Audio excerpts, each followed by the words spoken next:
ఆ గ్రామంలో మా కార్యకర్త ఎక్కడైతే దెబ్బతిన్నాడో ఆ ఇంటికి వెళ్ళి పరామర్శిస్తామని చెప్పి వెళ్తే అక్కడికి వెళ్ళొద్దండి అన్నారు. నేను 4:30కు ఆ గ్రామానికి చేరుకున్నా. పోలీసులు వచ్చి అడ్డగించుకున్నారు.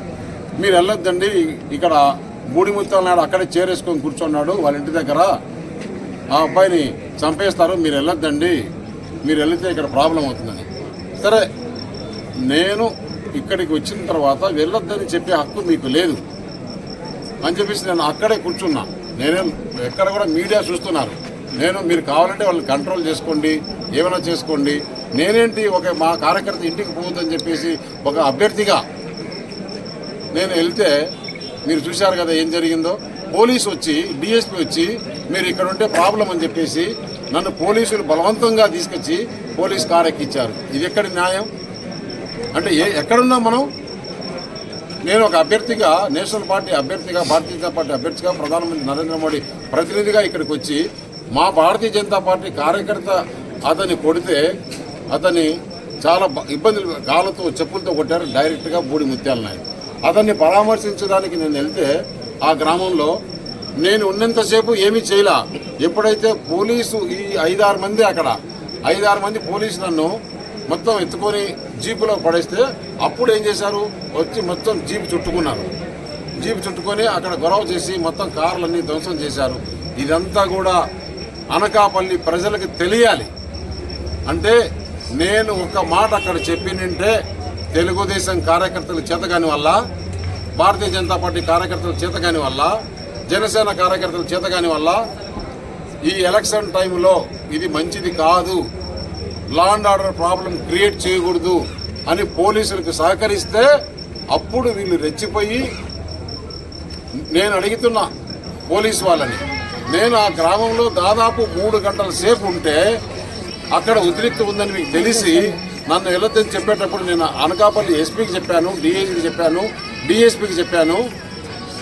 ఎందుకు కనీసం 10 మంది పోలీసులు లేరా ఈ జిల్లాలో?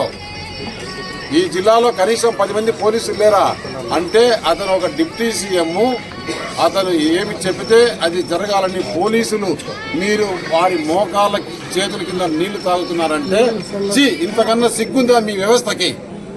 పోలీస్ వ్యవస్థకి ఇంతకన్నా సిగ్గుందా?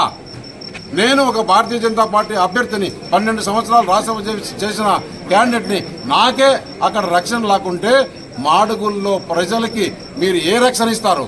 రేపు ఎలక్షన్ ఏ విధంగా జరిపిస్తారని చెప్పేసి పోలీసులు వాళ్ళు అడుగుతున్నా. నేను ఏ చిన్న తప్పు చేసినా కూడా మొత్తము ఎన్టీవీ ఉంది, TV9 ఉంది, ABN ఉంది, TV5 ఉంది, మిగతా లోకల్ ఛానల్స్ అందరూ కూడా ఉన్నారు. నేను ఏదన్నా ఒక్క మాట రెచ్చగొట్టినగా నేను మాట కూడా మాట్లాడలేదు పోలీసుతో. మీరు మా కార్యకర్తకు అన్యాయం జరిగింది, ఆ అబ్బాయిని కొట్టారు, ఆ అబ్బాయిని పరామర్శించి ఆ అబ్బాయిని ఇంట్లో వదిలేస్తారని చెప్తే దానికి పోలీసులు సహకరించకుండా ఇప్పుడు ఏం చేస్తారు? నేను అనుకుంటున్నా పోలీసులు నేనే దౌర్జన్యం చేసిన కేసు పెడతారా పెట్టరా? ఈ పోలీసు అలాంటి వాళ్ళ కాదా? అక్కడ బూడిముత్యాల నాయుడు డైరెక్ట్గా వచ్చి కారు అద్దాలు పోలగొట్టింది చూసాం, అందరూ రికార్డు చేసుకున్నారు. అతను డిఎస్పీ సాక్షిగా, మీడియా సాక్షిగా నేను వెళ్ళే వెహికల్కు ఒక సిమెంట్ బెంచి అడ్డం వేసుకొని బూడిముత్యాల నాయుడు కూర్చున్నాడా లేదా? మీరు చూసారా లేదా? మరి ఏం చేస్తాం మరి పని ప్రజాస్వామ్యంలో? ఈ ఆంధ్రప్రదేశ్లో ఈ జగన్మోహన్ రెడ్డి పరిపాలనలో పోలీస్ వ్యవస్థ ఇది ఉంటే నేను దీన్ని అంత ఈజీగా వదలను. రేపు ఆ గ్రామానికి ఇంటింటికి వెళ్ళి ఆ గ్రామంలోనే మెజారిటీ తెప్పించుకోకుండా చూడండి. ఆ గ్రామంలోనే మెజారిటీ తెప్పించుకుంటాను. ఎవరు ఓటేస్తారో నేను, ఎందుకంటే మంచిగా పోయా పోలీసును చూసిన. ఇప్పుడు నేను సెంట్రల్ ఎలక్షన్ కమిషన్ పెట్టుకొని సెంట్రల్ గవర్నమెంట్ పోలీసుని తీసుకొని ఈ గ్రామంలో నేను క్యాన్వాస్ చేయకుండా అడగమను. నేను కూడా కార్యకర్తలు ఈ మాదిరి చేయాలంటే నాకన్నా మించినోడు లేదు, నాకన్నా మించినోడు లేదు. మీరు పోలీసుని అడ్డం పెట్టుకొని పోలీసు నన్ను అరెస్ట్ చేస్తున్నామని చెప్పి నేను ఏం తప్పు చేశానండి? నా కార్యకర్తను కొడితే, నా కార్యకర్తను పరామర్శించడానికి వెళ్తే పోలీసులు అడ్డుపడి నన్ను అరెస్ట్ చేసి ఈ పోలీస్ స్టేషన్కి తీసుకొని వస్తారా? అతను బూడిముత్యాల నాయుడుకి సలాం కొడతారా? ఏంటి ఇది? ఇదే పోలీస్ వ్యవస్థ? మేము చూస్తూ ఊరుకోవాలా? ఇన్ని రోజులు 10 సంవత్సరాలు నువ్వు ఎమ్మెల్యేగా చేసిన దందా ఇదేనా? అక్కడికి వచ్చిన వాళ్ళంతా ఎవరు?